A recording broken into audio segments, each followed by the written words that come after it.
اعتماد کی دولت اللہ دیتا ہے جب انسان کو یہ انشراح صدر ہو جاتا ہے کہ میری نجات خدا کے حکم میں ہے اور رسول اللہ کے قدموں میں ہے. جب اسے یہ انشراح حاصل ہوتا ہے تو پھر نماز کا لطف آتا ہے.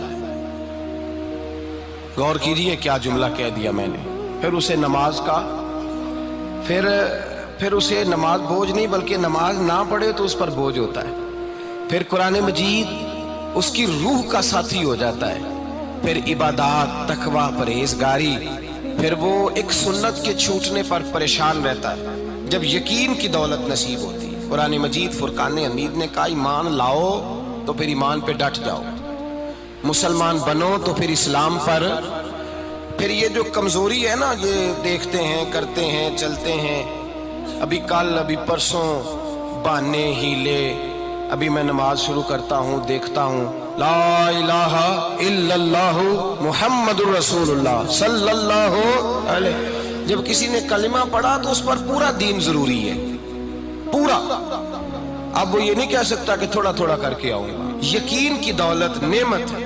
اللہ پاک قرآن مجید میں فرماتے ہیں ان الذین قالوا ربنا اللہ ثم استقاموا، جنہوں نے کہا کہ اللہ ہمارا رب ہے اور پھر وہ اس پر ڈٹ گئے.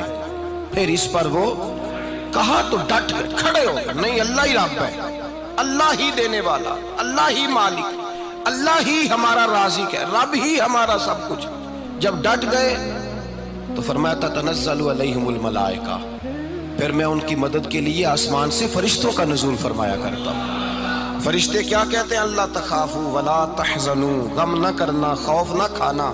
وابشروا بالجنۃ التی کنتم توعدون، ہم تو تمہیں اللہ تبارک و تعالیٰ کی اس جنت کی خوشخبری دینے آئے ہیں جس کا رب نے تمہارے ساتھ وعدہ کیا ہوا ہے. پھر فرشتوں کا نزول ہوتا ہے.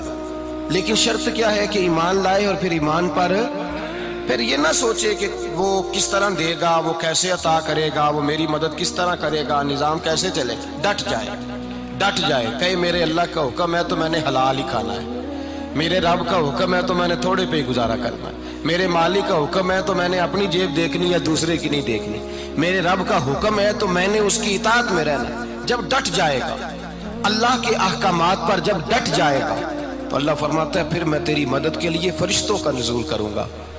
نبی پاک صلی اللہ علیہ وسلم نے فرمایا دو دولتیں اگر کسی کو اللہ دے دے تو سمجھے اللہ نے اسے دنیا کی سب سے زیادہ دولت عطا فرما دی. یا رسول اللہ وہ کون کون سی چیزیں ہیں؟ فرمایا ایک جس شخص کو اللہ نے معاف کرنے کی دولت عطا کر دی، جو معاف کرنے لگ گیا، جس کی طبیعت میں درگزر آ گیا.